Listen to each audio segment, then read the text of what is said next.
development in terms of your position in the company and salary. Right, Chrissy? Parang may ganun, di ba, sa first part.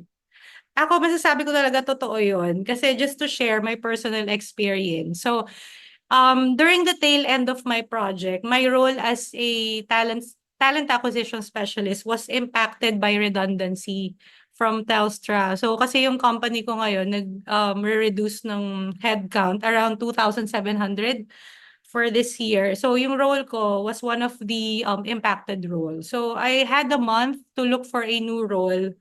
And then talaga minessage ko si Chrissy. Sabi ko, Chrissy, tagang tututukan ko na tong project. Kasi alam ko talaga na pag nakita sa profile mo na, ay, green belt. Kasi usually green belt pataas talaga yung, ano yung talagang tinitignan ng mga companies.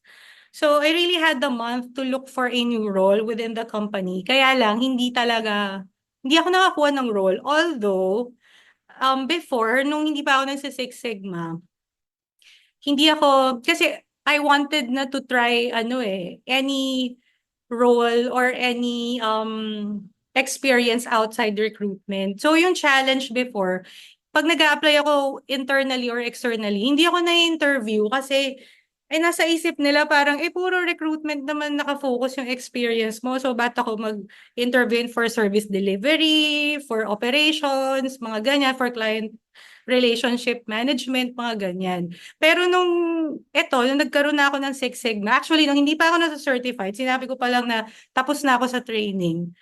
Talagang na-interview na ako. Parang I had like 8 interviews after this. Nung natapos pa lang yung training, parang 8 to 10 interviews. And then just recently, I had a job offer. So just last week. So same day nung award sa akin yung Green Belt certification, nakakuha ako ng role.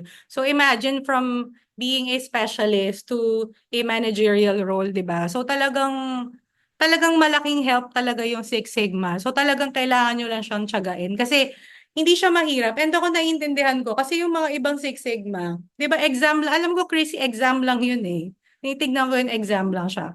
Ito talaga, Right. ma-apply nyo na sa own company nyo eh. Hindi siya yung parang concepts lang or mga technical knowledge lang. Ito talaga experiential learning yung mangyayari.